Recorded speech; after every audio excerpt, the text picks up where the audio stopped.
intervenção, a palavra ao Sr. Deputado Jorge Seguro, do Partido Socialista.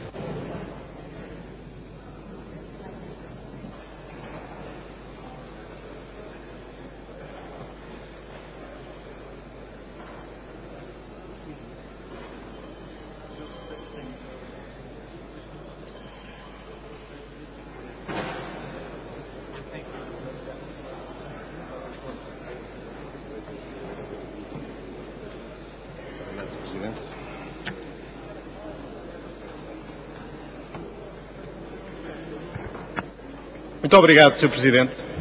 Sr. Presidente, senhores membros do Governo, senhoras e senhores deputados, tivemos até agora no nosso debate dois planos completamente distintos.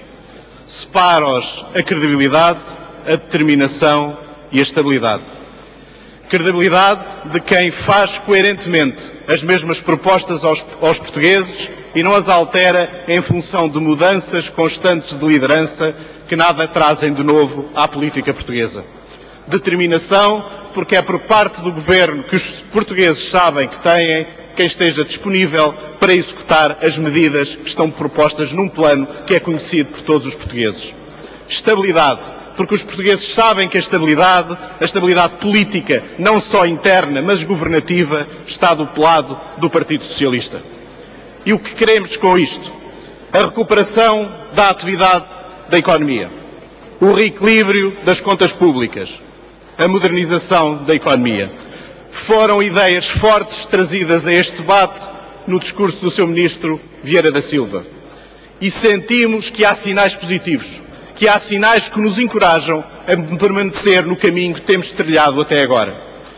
As oposições não são capazes de revelar e de relevar nesta questão em que é necessário que a economia nacional se afirme externamente, não são capazes de falar em questões que têm, por exemplo, a ver com o comércio externo, com os bons sinais no comércio externo, ou, por exemplo, com os sinais conhecidos recentemente ontem sobre o aumento das receitas do IVA no último trimestre. Mas mais importante que isso, sabemos que temos um plano aprovado pelo Governo, aprovado pela Assembleia da República, aprovado pela União Europeia e bem recebido genericamente pela comunidade internacional.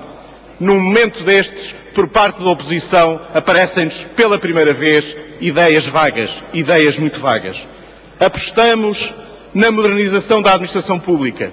Os portugueses sabem bem que têm dos serviços na área da administração pública dos mais relevantes, dos melhores ao nível europeu.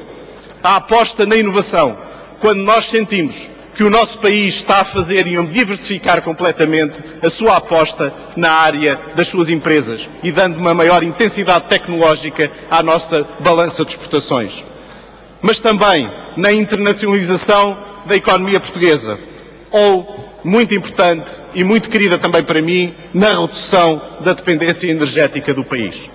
Nesta área, o nosso país tem feito progressos assinaláveis. Se é verdade que na questão da eólica, Portugal, desde 2004 até 2009, multiplicou por 7 a potência instalada, se é verdade que Portugal tem pela primeira vez, reforço, um plano que, ao nível das barragens, propõe o aumento e o aproveitamento da força dos nossos rios, se é verdade que pela primeira vez Portugal tem um plano nacional para a eficiência energética, ou mesmo no solar, onde Portugal também, pela primeira vez, começa a dar os primeiros sinais de apostar num caminho forte. Mas o que traz sobre isto a oposição? Já se disse aqui, já disse o Sr. Deputado Afonso Candal, que parece que o PSD tem uma agenda escondida quando propõe a revisão da Constituição. Uma agenda escondida para trazer outros temas, para colocar outros temas. E eu gostava de saber, nesta intervenção, qual é que é a posição definitiva do PSD sobre a questão da energia nuclear. Porque também nesta questão o PSD não é claro.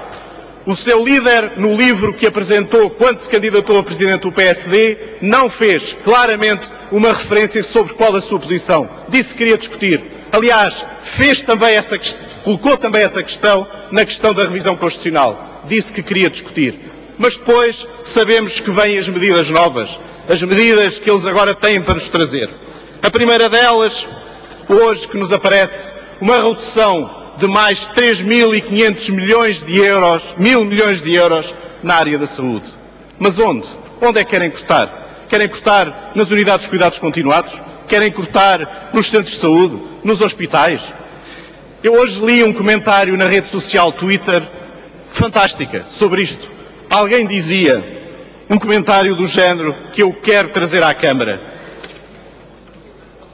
Não te acanhes, Pedro, 3 mil milhões de euros, porque não 7 mil milhões. Porquê? Porque se é por estes números que nós chegamos, podemos chegar a estes números. Mas mais que isto, senhoras e senhores deputados, eu gostava de vos falar também noutra questão. Qual é o partido que tem dirigentes que acham que o caminho, eu não estou a dizer que o defendam, mas acham que o caminho é a redução dos salários e das pensões da administração pública? É o PSD. Todos nós sabemos que é o PSD.